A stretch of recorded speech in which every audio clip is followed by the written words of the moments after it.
உறவாட உள்ளனர் உலகில் ஆயிரம், உண்மை உள்ளத்தோடு இருப்பவரோ சிலர்.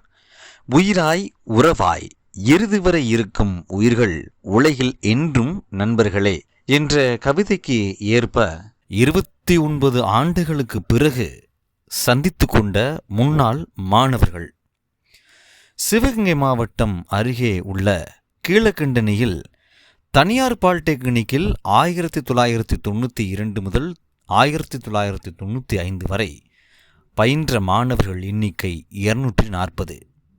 இப்போது அவர்கள் சிவகங்கை, திருவண்ணாமலை, தேனி, ராமநாதபுரம், திருச்சி, நாகப்பட்டினம், மதுரை, கோயமுத்தூர் உள்ளிட்ட பல்வேறு மாவட்டங்களிலும், துபாய், அபுதாபி, சிங்கப்பூர் உள்ளிட்ட பல்வேறு நாடுகளிலும் விரிந்து பறந்து சென்றிருக்கக்கூடிய இந்த காலகட்டத்தில் வாட்ஸ்அப் குழு மூலம் ஒருங்கிணைந்த அவர்கள் 29 ஆண்டுகளுக்கு பிறகு ஒருங்கிணைந்து தங்களுடைய பழைய நினைவுகளை அசை போட்டிருக்கிறார்கள்.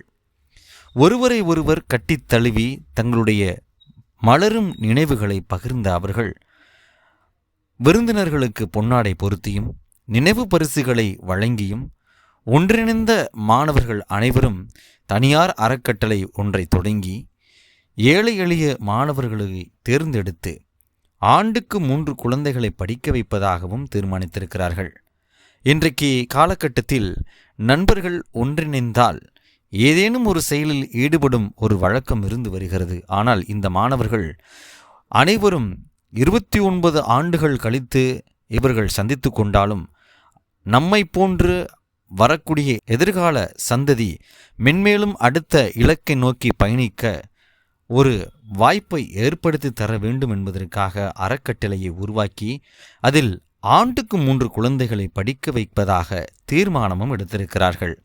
ஓய்வு பெற்ற ஆசிரியர்கள் பூமிநாதன், சுப்பையா, குணசேகரன் உள்ளிட்டோரும் கலந்து கொண்டு தம் முன்னாள் மாணவர்களை ஆசீர்வதித்தும் அவர்கள் அடைந்துள்ள உயர்ந்த நிலையைக் கண்டு பூரிப்பும் அடைந்துள்ள நிகழ்ச்சி சிவகங்கை மாவட்டம் கீழக்கண்டனியில் மிகவும் வரவேற்பை பெற்றுள்ளது.